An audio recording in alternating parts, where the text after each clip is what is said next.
You join us now at the Cartier Style Lux lawn with Gary Axon.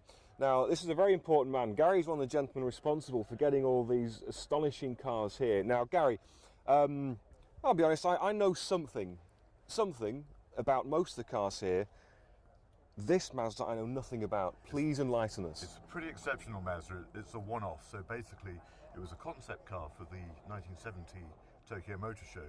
Originally a fluorescent orange colour, and then they resprayed it for the following year's Tokyo Show into the silver, as you see it now, so that it made it seem as if they built two of them. Actually, it was the same car, but they, as you can see, this very leery, fantastic green and orange interior. It's just so 70s, you know, space hoppers and bomb bugs, really. It's fantastic. But yeah, it was a one-off, just a real dream car, really to use as a showcase, a platform for Mazda's rotary Wankel engine technology. And this is astonishing. It's a single rotor. It's just under 500cc, yet generates 250 brake horsepower, which is staggering. I was going to say, Gary, there's a dial there in front of you that goes up to 15. Is that thousands of RPM? Yeah, 15,000 RPM.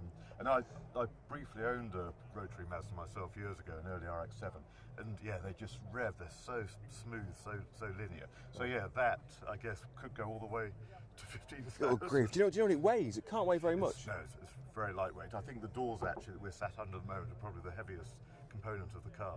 But it's they use quite a lot of plastic, quite a lot of GRP, which was the first time for Mazda. Yeah. And a real experimental thing. But I mean, it's just so evocative of the era. And the windscreen, I mean, it's baking in here, but it's all very sort of Lancia Stratos. And it's the sort of thing a 5-year-old schoolboy would draw as a dream car, and this is how it would look.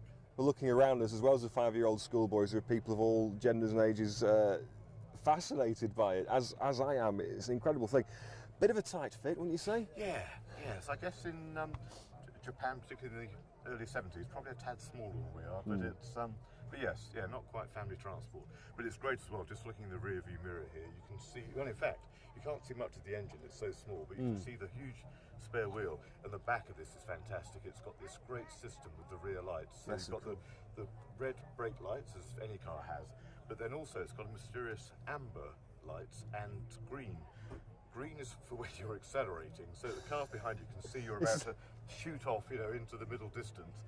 And amber is when it's slightly sort of dithering and thinking, shall I pop in, buy a newspaper or whatever? And actually, you think it's very sensible. Every car should have that. Oh, yes. Does it run? In a fashion, I believe, but yeah, I think it's been a while since it's moved. So we've been trying to get this car here for Cartier for at least 5-6 years. It's actually come all the way from the Hiroshima City Museum, where it's one of their permanent displays, and so it's been brought over especially from Japan for the Cartier Style Lux, and then we'll return there Monday morning, I think. So it's a brief flying visit. Well, it's a shame we can't see it screaming its way up the hill, but it does look sensational on the Cartier Style Lux lawn with the rest of these cars. Gary, you've done a wonderful job bringing it here. Thank you ever so much. You're very welcome, Andrew. Thank you. Thank you. Good to see you.